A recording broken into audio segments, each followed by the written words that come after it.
For this edition of the Discover the Word podcast, we invite you to begin a 2-episode series of conversations on the power of slow and steady faithfulness. The group has invited our friend, author, and pastor Jeff Manion to join us at the table, and we feel like these are important conversations for us to have because, as Jeff says, we've become addicted, and we've developed an allergy. We're addicted. We're addicted to overnight success. We are infatuated with a quick fix. And we're allergic to boredom, and our phones have not helped us. Addicted to overnight success and allergic to boredom. That does sound like us, doesn't it? And so that is why we all need to pull our chairs up to the table for these conversations about how much God values the steady pace of a faithful life.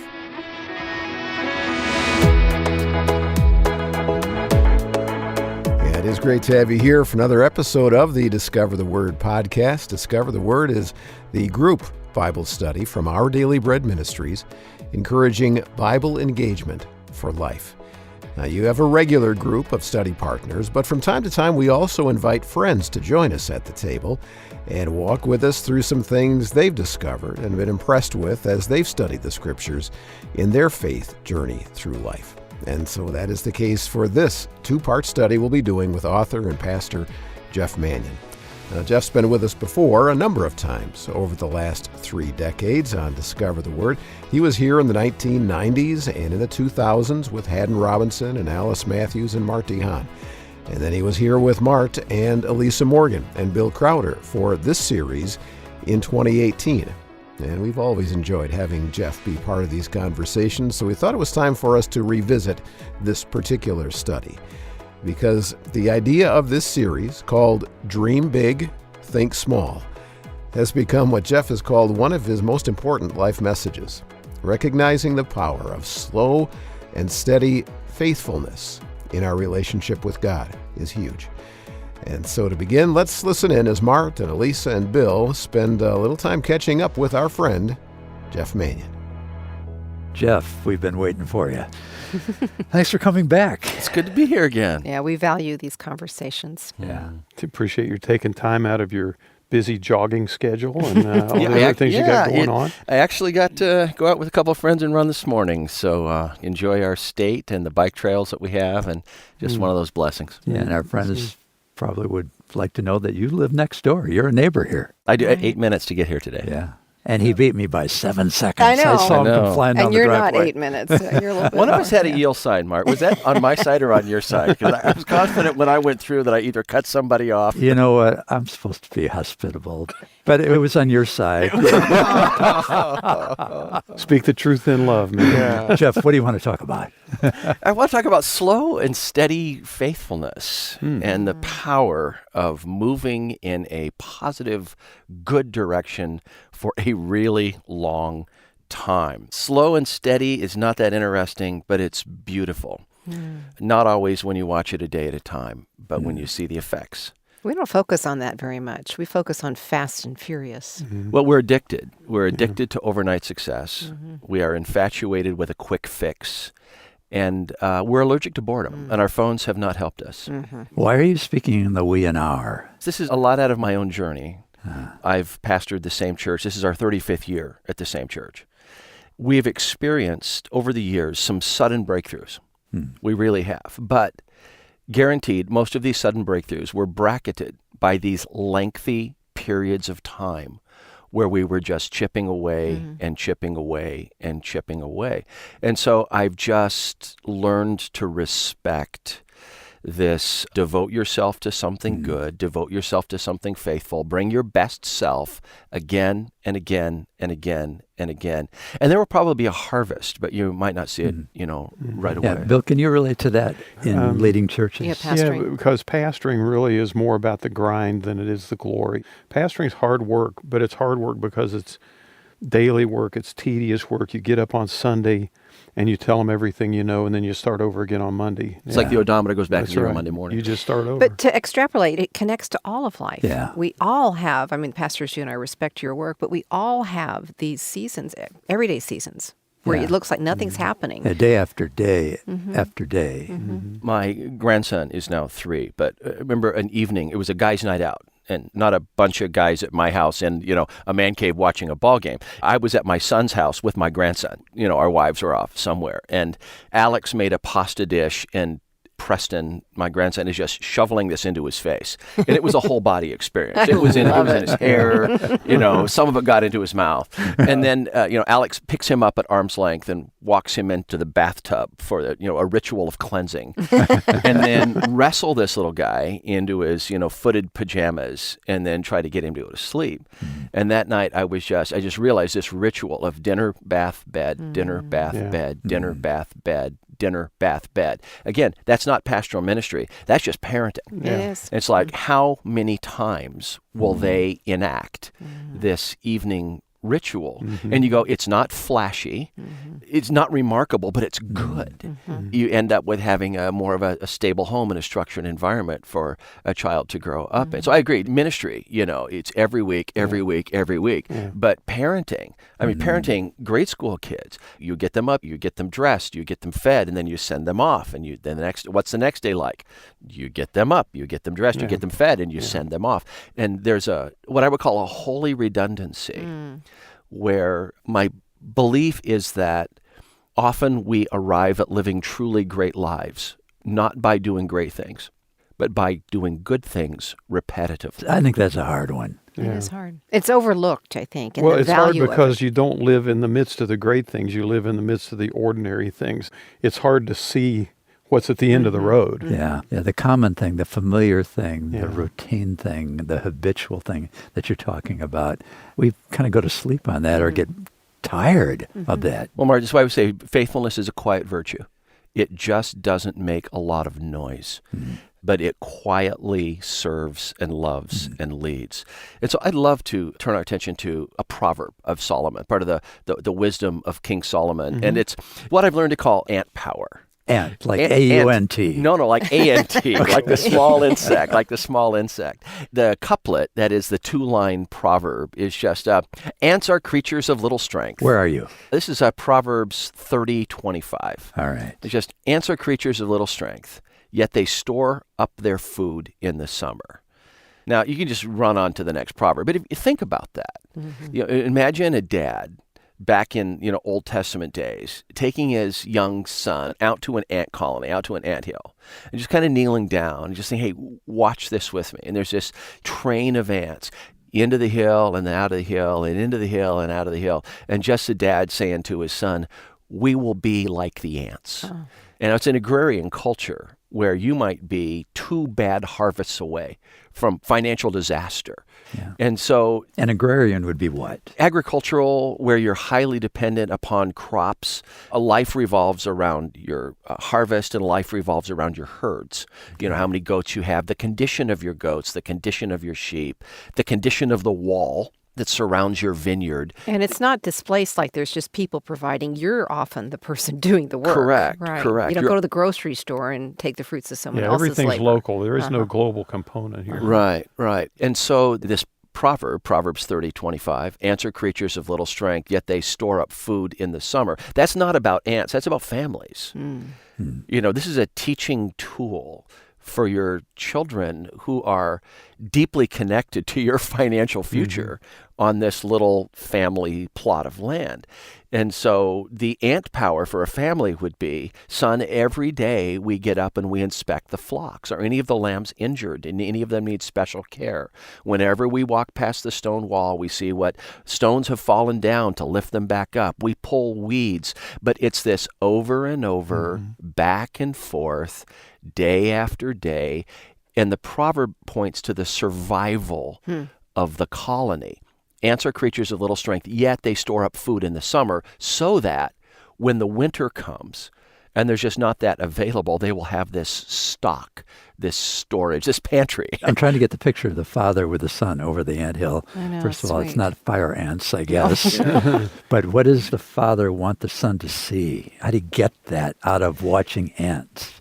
I believe he wants to see the consistent, slow and steady, perpetual movement. Okay. Ants are creatures of little strength. Here's these tiny little critters, but watch what they're able to do together. When they go back and forth and back and forth and back and forth. I think we're back to the parent with the grade school child. Okay. You get them up, you get them dressed, you get them fed, you send them off. This over and over and over. Now, watching an ant colony, isn't that interesting? Yeah.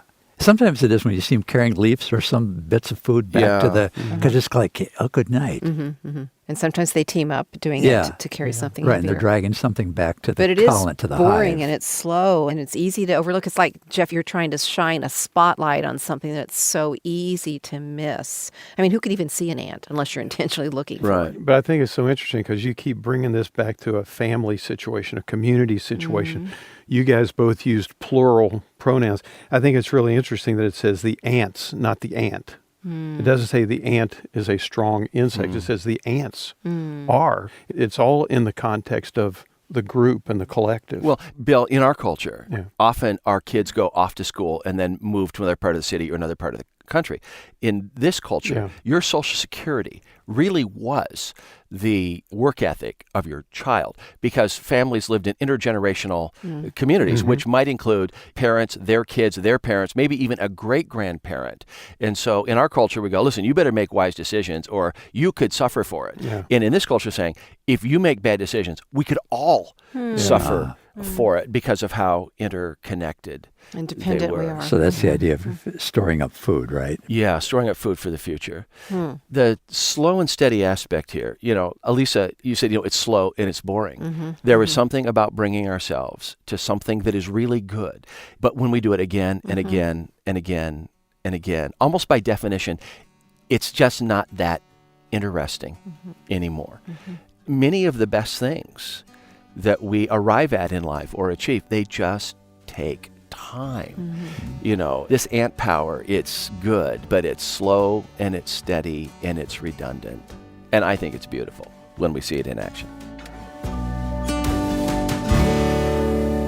All right, ant power, helping us see the value of slow and steady faithfulness in our lives coming out of our relationship with God.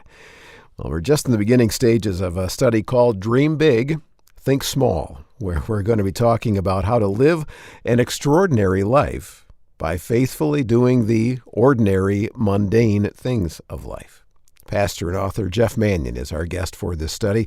Jeff has pastored at the Ada Bible Church in Grand Rapids, Michigan for over 42 years, and that long tenure there at the church will make its way into this next part of the conversation. Now, this series was recorded in 2018, and so the number that Jeff gives is 35, but now it's up to 42, and that is a long time, isn't it? And so that long-term aspect will bring into play the name of someone Jeff calls his hero. Do any of you remember a children's television program called Mr. Rogers' Neighborhood? Oh, are you kidding? Yes. Absolutely. My kids watched it all the time. Okay, now, Bill, walk me through Fred Rogers' daily entrance ritual.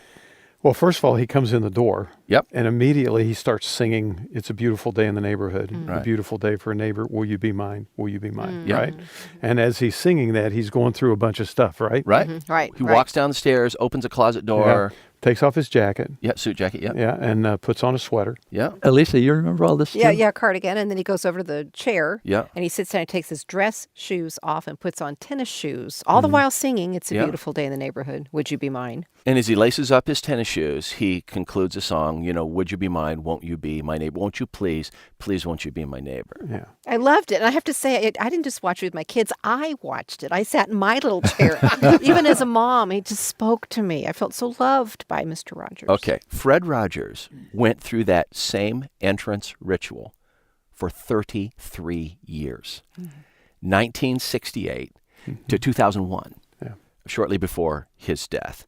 Every day, walking in the door, singing the song, walking down the stairs, swapping out his jacket for sweater, taking off his dress shoes, putting on his tennis shoes. 33-year ritual of doing that.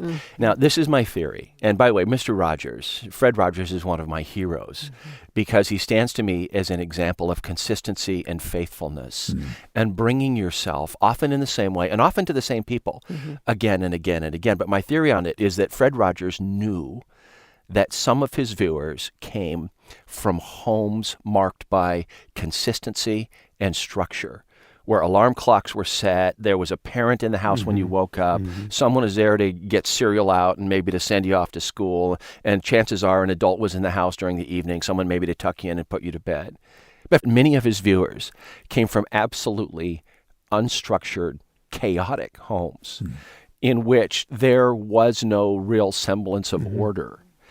Fred Rogers was the daily structure for those homes. There is a ritual to life. There is a pattern. When you take off your coat, you hang it up. When you put on your shoes, you tie them. And you do this again and again and again. In the conversations, when he got done with his theme song, Won't You Be My Neighbor, he embarked on all kinds of deep topics. I mean, grief, how to respond when you lose someone, appropriate ways to respond when you're angry.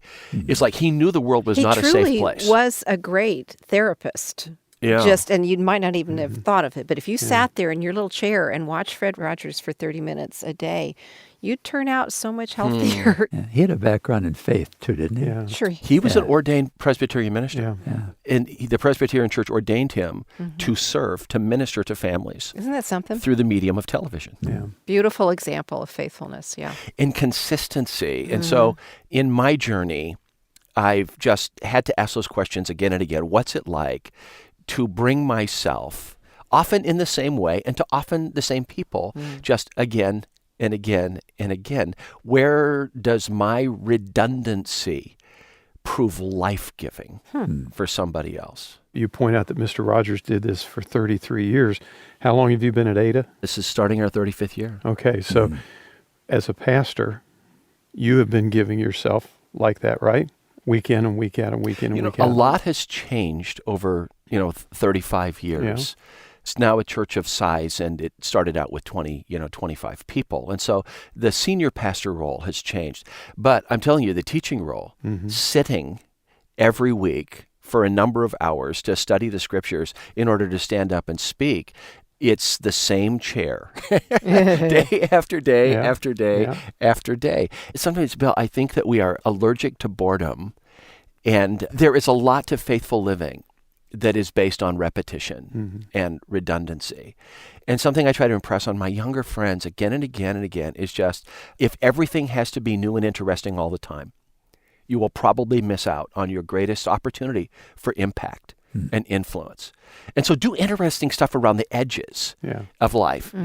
Everything does not have to be boring all the time, but there should be some things at the core that it just says, and then you get up and do it again. Something more than the breaking news of the day, right? The next crisis. Exactly. The next crisis. Yeah, absolutely. You talked about doing this as a teacher week after week. Yeah. Where's that grounded? I mean, we've got the Bibles in front of us now. Right. Where would you go in Scripture to find something like that? Well, there's a passage in Matthew chapter 25, verse 21. It's a teaching of Jesus, and it's a parable. And in Matthew chapter 25, verse 21, there's just this sentence of our Lord that jumps out at me, where Jesus says, "The master replied, 'Well done, good and faithful servant.'" It was an individual who had been given a trust, a responsibility, an area of stewardship, and they had responded faithfully. And just the words of the master, I think representing the words of God. What was that text again, Jeff? Matthew chapter 25. 25. What verse? Down in verse 21. Okay. Just read it again.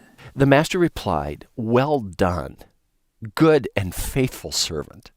The master didn't say, "Well done, brilliant servant. Well done, phenomenally gifted servant. Well done, extraordinary servant." It's just good and faithful. And I think there's something in that is so refreshing for common, ordinary people who say, "I'm not brilliant. I'm not the most gifted person in the world or even in my city, but I can be faithful. I can pursue something good and do it again and again and again." So I just find those words deeply moving. I wonder if it's hard, though, for some of our friends who don't feel like they're doing spiritual work. think this is kind of the point, though. I mean, if you look at Fred Rogers was doing spiritual work, but it wasn't identified that way. But we've talked in another conversation about just the work of feeding your child and bathing your child and getting them up in the morning and this faithful work. And if there's anything that feels mundane and unnoticed, it's parenting. You don't get a report card for like 30 years, and even then, you don't really get one. How many women bristle when somebody comes to them and says, do you have a job? Right. Or do you just stay at home? Right. I would argue that the common ordinary stuff is spiritual. I would argue that the individual who goes to work, and it's not at a church and it's not at a nonprofit, it's at a school, it's at a hospital, it's at a factory, it's at a job site where they're constructing a home or renovating a home, when they bring their heart to their work. I mean, is it a Colossians? Whatever you do it with all your heart. It is the Lord, Christ, that you are serving. And that wasn't about church work. That was about laboring. And so I think that when a nurse walks a floor and the door opens again and she walks in and she looks at someone and says, how are you feeling today? But she's listening and she attempts to serve the patient that's in the hospital bed. I believe that's deeply spiritual. I believe the father that reads a bedtime story before he tucks his kids in. I think that a school teacher or a high school coach attempting to cultivate the hearts and faithfulness of young people through the medium of sports. I think that's spiritual.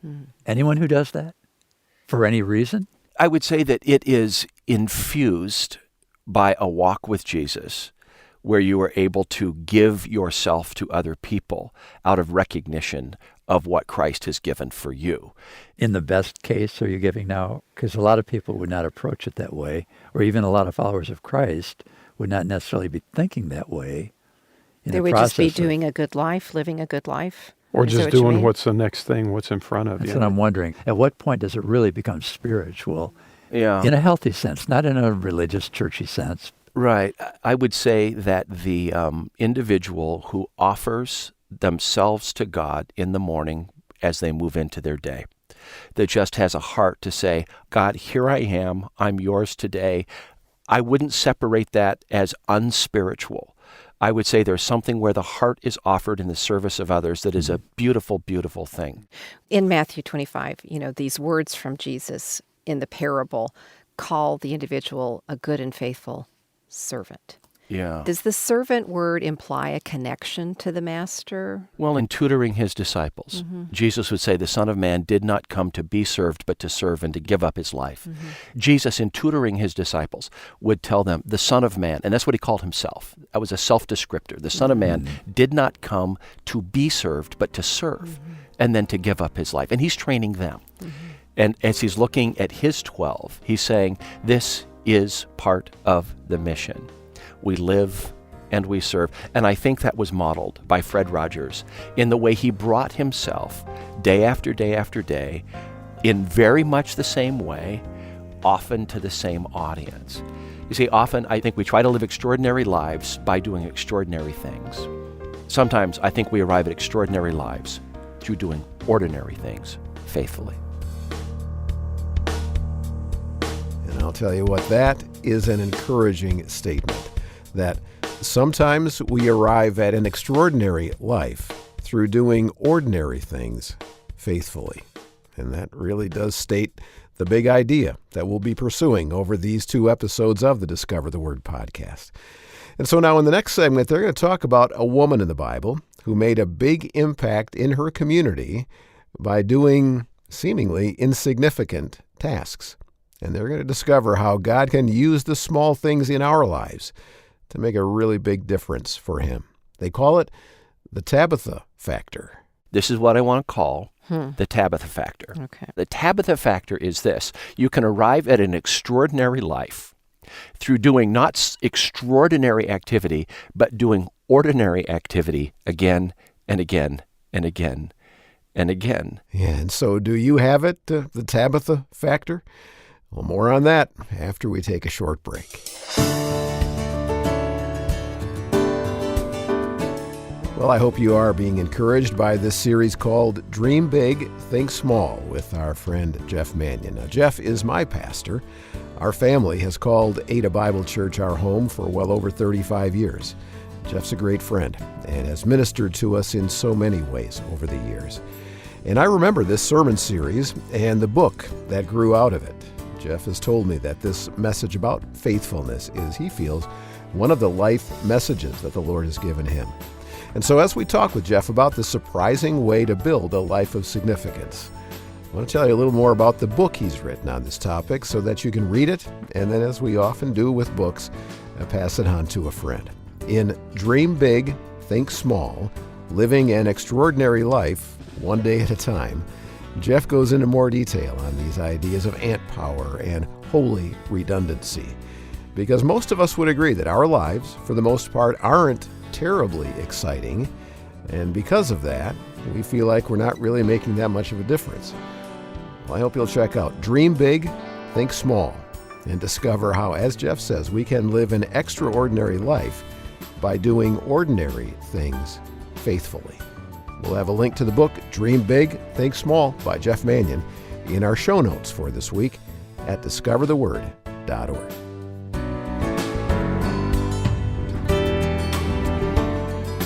And so now, let's find out more about what this Tabitha factor is. And let's begin by maybe identifying some of the faithful, consistent people in our lives who had it, even though we didn't know it was what they had. Jeff? I'm wondering, do any of you have someone in your life who was just marked by consistency, by life consistency? Sure. I grew up in a messy home. Messy, alcoholism, divorce, etc. But my grandmother, Mana, Really? was around. I didn't see her very often, but at Christmas or birthdays, and she was faithful. What She did was that there. mean to you growing up? Stability in a chaotic world. Wow. Yeah, I knew I was loved by her. That is such a good example. You know, I'm thinking everybody that I know does the same thing day after day after day, you know? Right. But how does it change your life? Yeah. But think long haul, Yeah. Mart. Is there anybody personally in your life that you said, I'm not sure where I'd be without that person's consistency? Oh, there are a lot of people like that. See, my parents, Elisa, were entirely different. Yeah. Your situation, you're overly vulnerable, and Right. I was overly sheltered. I Okay. was protected. So they were And, constant. My mother, you know, day after day, year after year. Mine was about half and half, actually, it? because my dad was very strong, determined, driving kind of an individual. My mom was kind of the velvet glove around that in our family. And we lost my dad when he was only 58, but we still have my mom, 92. Wow. And she's still that person. And we talk on the phone a couple of times every week. And she's still asking questions and wanting to know things. Wow. And that's just kind of been her track record. Well, it's interesting that if your comments, you've all revolved around family. Yeah. Okay. Think outside of family. Someone in a ministry that you're part of, a neighbor, A spouse. a spouse. I think- You're still with I family, mean, though. honestly, Yeah. 38 and a half years. But yeah. I have friends who amaze me. Yeah, do you? Wow. Yeah. Me too. One of the things about social media that's nice is that my wife and I have been able to reconnect with people that we knew years ago and had Wow. lost touch with. And we find them still being that encouraging presence in our Wow. lives after being removed for years. That's nice. Yeah. Well, let me turn our attention to who I believe is a hero of the early church. After the crucifixion and the resurrection of Jesus, as this Jesus movement is getting going and thriving, there is a woman whose name we know, who seemed to have been this consistent, faithful, I'll be there for you type person. And her story emerges in the New Testament book of Acts, chapter 9. Who'd like to read Acts chapter 9, verse 36 to kind of get us into the Sure. story? In Joppa, there was a disciple named Tabitha. In Greek, her name is Dorcas. She was always doing good and helping the poor. Okay. She was always Doing doing good. good and helping the poor. And so, You know, I've got in the New Living, she was always doing kind things for others and helping the poor. That's good too. okay. But it's the word always. So these weren't just random moments of kindness, which can be beautiful and wonderful in their own right. But there seems to me here, in this word always doing good and helping the poor, that there's this consistency, there's this faithfulness, there's this dependability. Now, okay, tragedy strikes. This woman named Tabitha, also called Dorcas, she dies. She gets sick and she dies. And she's in the city of Joppa, which was a port city.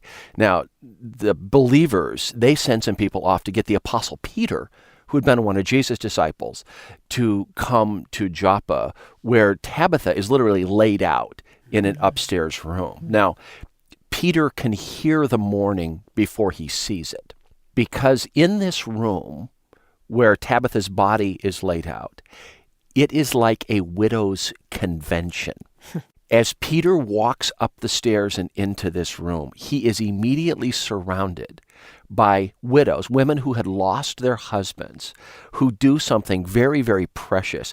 And so could you continue now with like verse 39, Acts chapter 9, verse 39, and read what happens when Peter walks into the room? So Peter went with them, and when he arrived, he was taken upstairs to the room. All the widows stood around him crying and showing him the robes and other clothing that Dorcas, Tabitha, had made while she was still with them. All right. Women weeping. She made this for me. Yeah. She made this for me. She made this for me.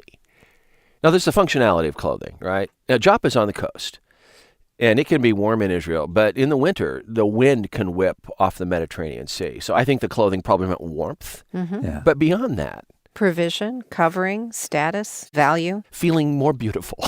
Yeah. Because you are able to exchange this ragged robe for something that's new. And so I wonder if it didn't add dignity, you know. Can I go back to my grandmother for a second? Absolutely. Because you're connecting the dots for me here. I only saw her a few times a year, as I said, but she was a seamstress. And she would knit and she would quilt. And in any object that she made, she would sew in a little label that said, handmade for you by Munna, M-U-N-N-A. I mean, Tabitha, I think this is really important to your point, Jeff, that what I'm hearing is that she wasn't just present, she did things. She redundantly, over and over, faithfully did things. Okay, now this is critical. Yeah. Because the text doesn't say that Tabitha bought them clothes, which would have been wonderful. It says that the widows showed Peter the clothes that Tabitha had made them. Okay, this is what I want to call the Tabitha factor. Okay. Now, Tabitha, what did she actually do? Functionally, walk by her house and look in the open doorway. What's she actually doing? She's bending over some cloth with a needle and thread and just going at it. She's sewing. Now, maybe it was on a loom and maybe she wove, but we get the idea. She was sewing. Watch her in her day-to-day. Yeah.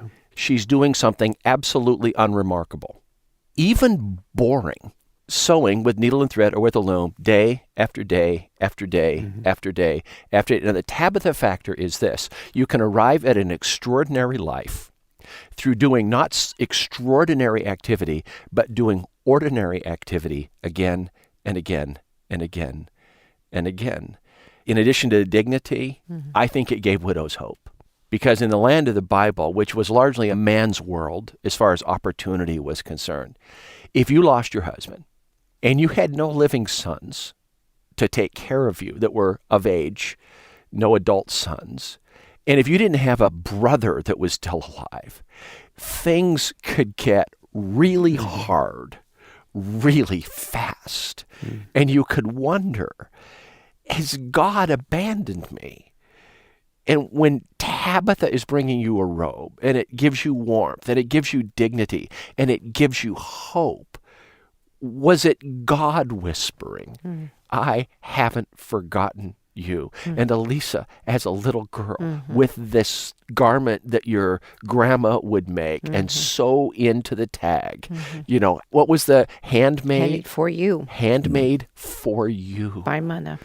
There's the ability to go, I am not alone because of the kindness of others. Yeah. What did she make for you? What kinds of things? One thing I remember so beautifully was a burgundy-colored, cranberry-colored mohair. Remember that? Yeah. Kind of a wool sweater. Okay. So it's a cardigan that I would put on. She also made a quilt that she presented to me. It was aqua on my graduation from high school. So there were symbolic moments, but everyday moments too. A quilt that would cover my bed still is in my house. A sweater that I could wear. Let me say something about your grandma. Above your grandma's door could hang a sign, And then she did it again. And then she did it again. Because it wasn't just for me, and that's a good Yeah. point, that she did it for my sister. She did it faithfully for everybody that she loved in her life. And when you think about this group of believers here that's mourning over this woman, how easy it would have been for them to say, well, all she does is sew. Yeah. But she was so significant to the community, they went and got Peter, Yeah. right? It's huge, Bill. And what happens in the story is Peter, through the power of the resurrected Christ, actually brings this woman back to life. There's a resurrection of Tabitha. But I can say this about Tabitha. She's the kind of person you want back. Yeah. She's the Yeah. kind of person you miss. In fact, in verse 42, and I'm just seeing it now, Jeff, this became known all over Joppa, and many people believed in the Lord. Right. You see, what I want to say, Elisa, is that your grandma was showing greatness in those articles of clothing that she made for you and other family members. And sometimes we want to live great lives, and unfortunately we look for something great to do.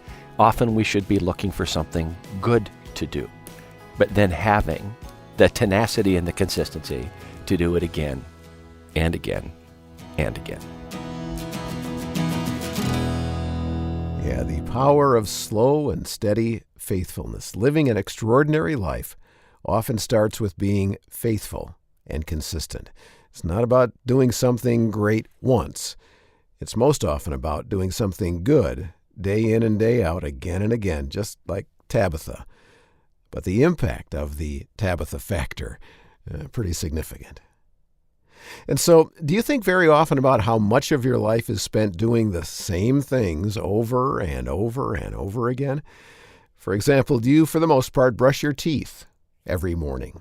Well, if so, and if you do it for, let's just say, the recommended 2 minutes, then over the course of your life, you will have spent over 60 of your days brushing your teeth. And just think about how many of those kinds of things just in the morning you do, like showering and shaving and drying your hair, making coffee, driving to work. You know, a lot of life is doing the same things over and over, day after day. Well, next, Jeff wants the group to talk about some of those routine, seemingly mundane things that eat up our life. He wants to suggest a term for them, holy redundancy. Is it possible that some of the routine things in life actually are the building blocks of a faithful, significant life?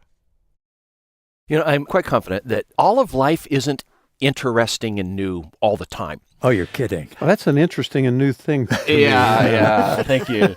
But there are certain aspects to life where you go, I must have done this 1,000 times. So just curious, can you think of anything in your life where you said, look, this is a good thing, but I have just done it again and again. Made the bed.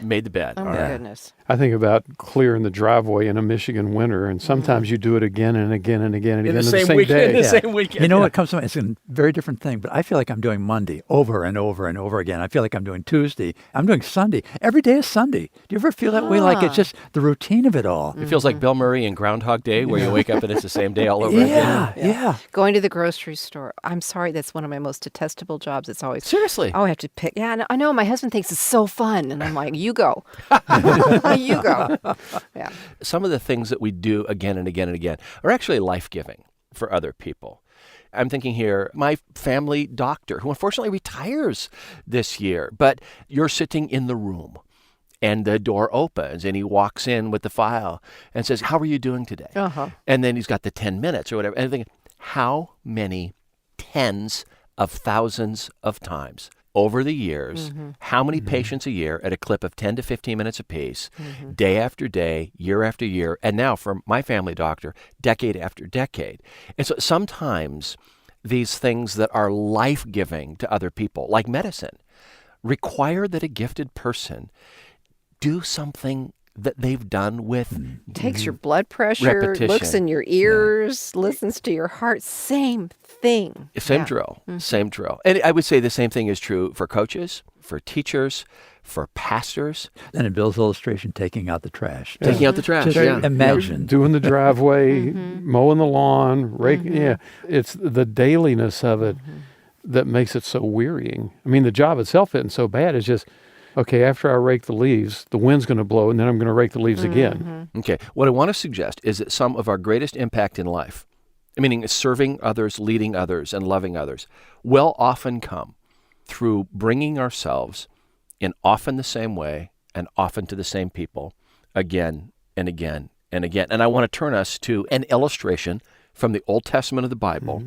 And when I first mention this person's name, if you're familiar with this person, there's probably a story that's going to jump into your mind. The person's name is Samuel. Mart, what story? And think of the little boy Samuel. Little boy Samuel. He's asleep. Okay. He hears a voice. He thinks it's Eli. He thinks it's Eli the priest. Yeah. Runs to Eli, says, "You call me." And Eli, what does Eli say? I didn't call you. Go back to bed. Go back to bed. Happens a second time, happens. And the third time, Eli's like, "Oh my, I think God is calling this child." So he says, this time when you hear the voice, say what? Speak, Lord, for your servant is listening. Speak, Lord, for your servant is listening. Little boy Samuel, story number 1. You turn the page in the book of 1 Samuel. What's going to happen next? What happens next is that Samuel totally disappears from the story. In the book that has his name on it. In the book that has his name on it, for about 3 chapters. There's a war with the Philistines, the Ark of the Covenant gets stolen, all of this drama, but Samuel is not a central figure. When you see Samuel next, he is a full-grown man, and he's leading the people in really a national revival, an opportunity to redevote their hearts to the one and only God. It's decision time for them. They have to decide whether they're going to serve the creator God of the universe or all of these idols. And he's calling them to national repentance. This is major story number 2 for Samuel. And then you're thinking, okay, what's going to happen next? And what happens next is this. I would love someone to read 1 Samuel chapter 8, verse 1. So you have this massive story, a break, a second massive story, and then this. When Samuel grew old, he appointed his sons as Israel's leaders. The name of his firstborn, you want me to keep going? No, stop. When he was what?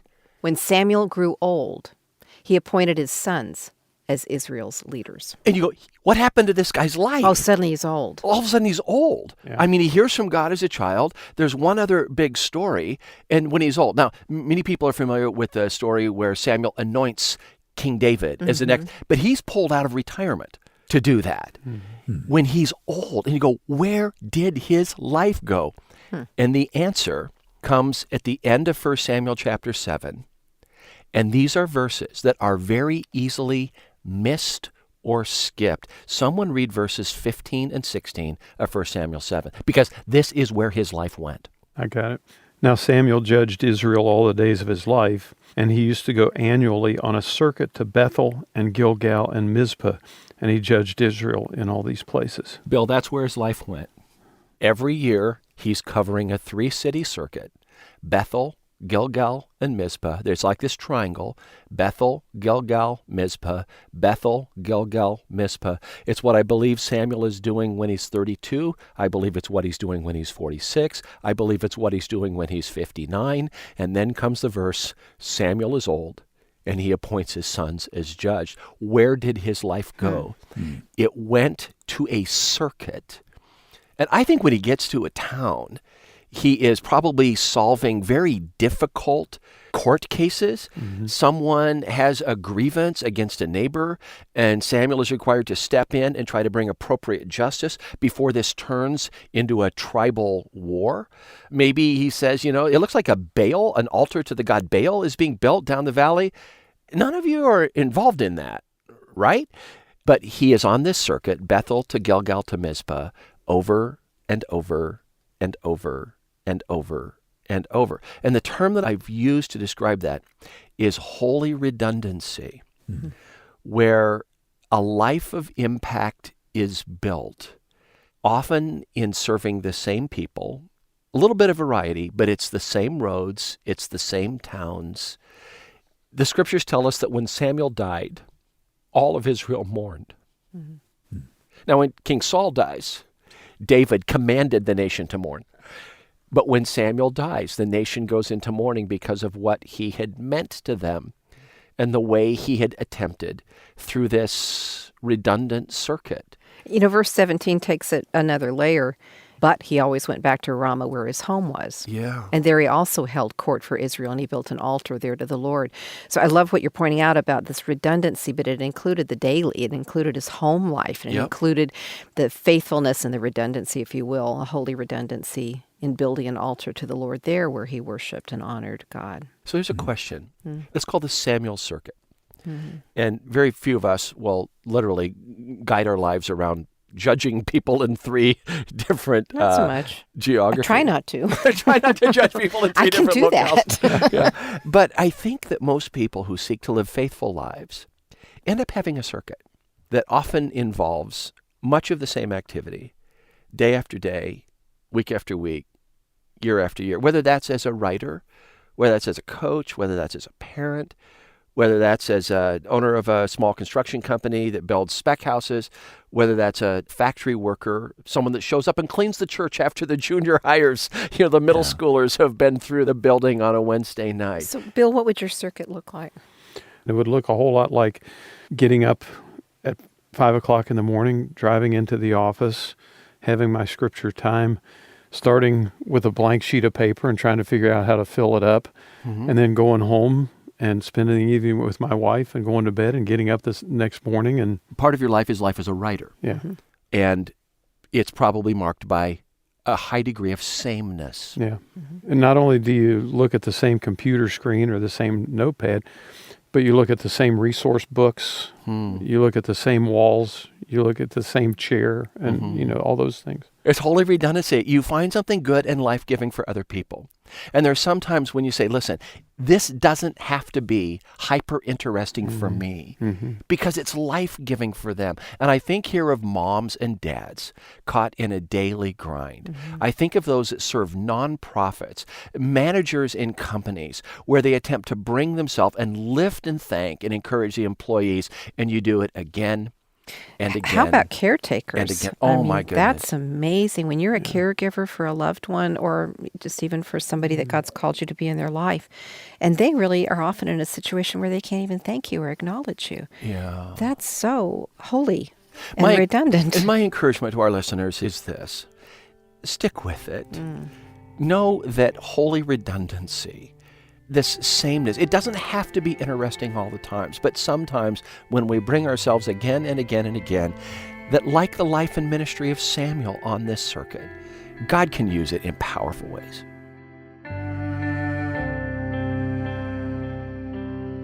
Yeah, in that segment, they were all about elevating the words boring and repetitive and mundane by swapping them out for holy redundancy. And whether you're a parent, caregiver, fill in the blank, the list is endless. Life is bound to have its dull, monotonous moments. But God can take those moments and slowly, over time, use them to bring life to others and use it in significant ways.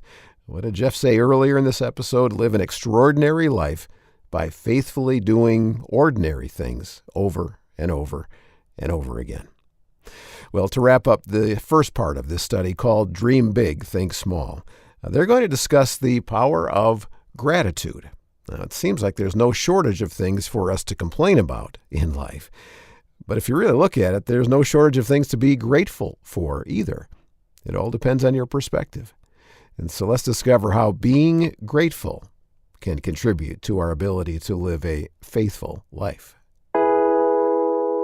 There are different spiritual disciplines or spiritual practices that believers latch onto and get in the habit of reenacting day after day after day. What are some of those practices? I think over the years we learned that we're to ask counsel of the Lord. I think to the extent that we do that, we say, that made sense. Okay, so it's possible that a person at the beginning of their day might sit down and just say, before I rush off to work and responsibilities, I'm just going to pause and invite God into my day. Right. All right. Powerful morning habit of getting into. But there's a host of these. So what might some others be? The habit of journaling. I've found that when I have the time, and I try to make myself do it more often than not often, to write down what I'm learning or just actually in my journal, pray to God, things that are on my heart. If I do that repetitively, when I go back and read it, I can actually see God's presence and provision in my life better than if I don't do it, because I forget otherwise. Simply by writing down some of your prayers, you're able to go back and read your prayers.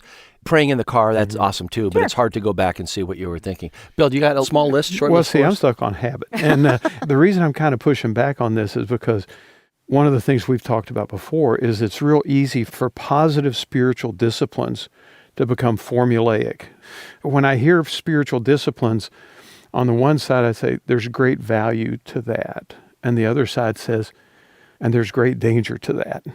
Yeah, I would suggest that individuals who get into the habit, call it a practice, of showing up day after day after day after day after day. It doesn't guarantee that God will meet them there, but it gives the opportunity for God to meet them there. That's a good way to put it. And so for someone that says, I am going to open my Bible and I'm going to read a chapter a day from the life of Jesus, from Matthew, Mark, Luke, or John, it doesn't guarantee that reading that chapter that morning will be some life-transforming event, but it's kind of like you're there in that time, that moment, that space that's set apart. It gives God the opportunity for a breakthrough moment. But I want to suggest that it's not simply the breakthrough moments that we're looking for. Okay. God may not meet you powerfully every time you open the Bible. Still bring yourself. Offer yourself to God every day. There can be a power, I guess, in the sum of those interactions. And I think we put too much emphasis on what has to happen In a given moment. that 15 minutes. And I open my Bible and nothing special happened. But one after another. Yeah, that's okay. Keep doing it. They accumulate. Relationships are like that. I mean, every conversation with a friend doesn't have to be some world-rocking, transformational conversation. Sometimes you just hang out, and then there are moments when you really need each other and speak into each other's lives. I'm not sure our walk with God should be radically different than bringing ourselves again and again in ways that he can meet us. Jeff, if we were to have thrown that question to you and said, what practices on a regular basis do you think have made a difference in your life? You would be underwhelmed by my answer. You go, you're kidding me, right? Some of them are very simple Can you and talk about uncomplicated. them or not? I will. I'll talk about one. I am in the habit each day of writing down 3 things that I'm grateful for. God, thank you for the birds that are at the bird feeder outside. Thank you for the pasta dinner that we had last night with friends. Thank you for an email I awakened to this morning that was encouraging. So I try not to go, thank you for my house, thank you for my car, thank you for my food, and Try to make it thoughtful. I try to make it thoughtful and try to be very, very, specific. very specific. How long have you been doing this? I'm guessing 6 to 8 years ago. Okay. I didn't start this, Bill, because I'm the gold standard for gratitude. Okay. I was fearful of becoming that old guy that is unthankful. And I thought, what is it I can do to help recognize God's goodness every single day in my life, to be able to be the thankful older person that I desire to be?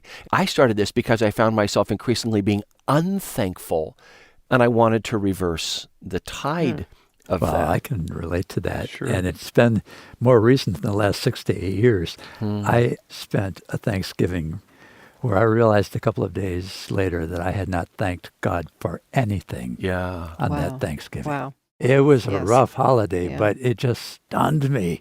A couple of days later, I didn't thank the Lord for anything. Okay, now Not you've- even when I ate the food. You've just identified something that's very powerful. Mart, often the thanksgiving that needs to rise from our hearts is thanksgiving that needs to emerge from very complicated situations. If it's difficult to be a grateful person, I think it's even more difficult when you're traveling through a season of trial. Yeah. So what I want to do is I want to turn our attention to a letter written by the Apostle Paul to believers living in northern Greece. It was a city called Philippi. It's not a passage on thankfulness, really. It's a passage on anxiety and how to defeat anxiety in life. And this is Philippians chapter 4, verse 6. But there are 2 words buried in this anti-anxiety training that he's giving them where he talks about gratitude. He uses the word thanksgiving. So Is it Philippians 4:6? Philippians chapter 4, verse 6. Okay, I've got here, don't worry about anything. Okay. Instead, pray about everything. Yep. Tell God what you need, and then thank him for all that he's done. Okay. Let me hear that in a different version of the Bible. Okay, the NAS says, be anxious for nothing, but in everything by prayer and supplication with thanksgiving, let your requests be made known to God. Okay, these are people who have reason to worry. Mm-hmm. And by the way, the context of the believers in Philippi, there was significant financial pressure. There are strong indications that there's persecution or some oppression because they had become followers of Christ. And there's also interpersonal conflict. What? Yes, within the Jesus community. Elisa, verses before, this is verse 6, back in like verse 2, Okay. Paul has to call out He pleads. two individuals. He pleads with two individuals in the congregation to make amends and to get along. So this is not a conflict-free zone. This is a life where there are things to worry about. And he says, what? Opening words of the verse. He says what? Be anxious for nothing. Be anxious for nothing. But he says, then present your request to God. But then there's two words buried in there. With thanksgiving. With thanksgiving. Yeah. Now, what I think Paul is writing there to his friends in Philippi is this. As you talk to God and ask for his help with everything that's going wrong, take time to thank him for what's going right. Mm-hmm. Don't be anxious, but offer your prayers for help with thanksgiving. Mm-hmm. And so I love this, that even in a season, you say, this is one of the hardest stretches we've moved through. It's like, okay, bring these needs to God. But as you're bringing the needs, remember to give thanks. Remember to offer gratitude. Gratitude can push out complaint. I think it can push out anxiety. Yeah. Okay, can we just try to trick ourselves into thinking things aren't so bad? That's an awesome question. In the context here, there is a full recognition of everything that's going wrong. Don't be anxious, but present your request to God. The assumption here is that it's a broken world, it's a fallen world, everything is not falling into place. Come to God and ask for his help as you navigate the challenges of life. Mm-hmm. But even as you're pouring out, I need help with this, I need help with this, still give thanks for what's going well. So I think it's a very context. As Mart is saying, it's an honest recognition, not the power of positive thinking, the way you're saying, Bill. But I love where verse 7 takes it then. It's do all this, give thanks, talk about what's going wrong, give thanks for what's going right. And what happens? The peace of God, which transcends all understanding, will guard your hearts and your minds in Christ Jesus. Peace comes in. Yeah. Peace comes in. And Jeff, behind that, where you started up in earlier, where it says he's appealing to these two people, and he says, because you belong to the Lord, settle your disagreement. Yeah. And then he acknowledges that they're working hard. And then he asks everybody else, help these two individuals who are working so hard in their effort. They're in conflict. I love the fact that when you take that one verse, Philippians 4:6, do not be anxious about anything. Just the power of reading the verses before and the verses after, embed it in this real world. Yeah. What mountaintop did he write that from? Well, the Roman city of Philippi, where they were really, really challenged. And Paul was writing from jail. Yes, that's right. Those words, do not be anxious about anything. Those words were written by an inmate awaiting trial, whose outcome was very, very uncertain. And let's also include the context just before it. Rejoice in the Lord always. I say it again, rejoice. Yeah. This is a gritty, integrated honesty and thankfulness. And Elisa, it's rejoice in the Lord. It's rejoice because there is a connection with the living Christ that does not always rescue you from a situation, but will be with you and will guide you and allow you to thrive even in a messy situation. Yeah, that's not always the natural route that our hearts take, is it? Being thankful. But I think we know that life gets a whole lot better when we intentionally take time to give thanks, specifically give thanks to God. Well, you're listening to Discover the Word with Mart DeHaan, Elisa Morgan, Bill Crowder, and our guest this week, pastor and author Jeff Manion. And that is part 1 of the study called Dream Big, Think Small. And as we wrap up part 1 of this 2-part study, let me just take a moment to remind you to get a copy of Jeff's book, Dream Big, Think Small. Filled with inspiring stories and biblical insights, this book is designed to challenge you to explore the spiritual prescription of steady faithfulness. An extraordinary life doesn't happen overnight. It's a process that happens one day at a time, piling up faithful day upon faithful day. There'll be a link in our show notes to where you can get a copy of Dream Big, Think Small by Jeff Manion. Look for that book in the show notes for this study at discovertheword.org. And in our Discover the Word studio at Our Daily Bread Ministries, we save an extra chair at the table for you. And whether you tune in on the radio or you listen through our podcast or online on our discovertheword.org website, we really do feel that no discussion is complete without you in that chair.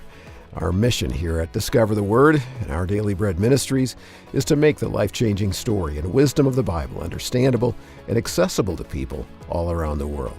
But we do rely on gifts from listeners like you. And so if you'd like to partner with us financially, you can do that when you go to our discovertheword.org website. Click on the Donate tab. That's up in the top right-hand side of the page. Thanks. All right, well, I'm Brian Hettinga. Next episode of Discover the Word will be part 2 of our study called Dream Big, Think Small. Mart and Elisa and Bill will be at the table along with our guest, Jeff Manion. And I hope you'll be here too. We'll be learning more about how much God values faithfulness, often ordinary things done without an audience, because it can lead to an extraordinary life. More on being faithful with the ordinary next time on the Discover the Word podcast.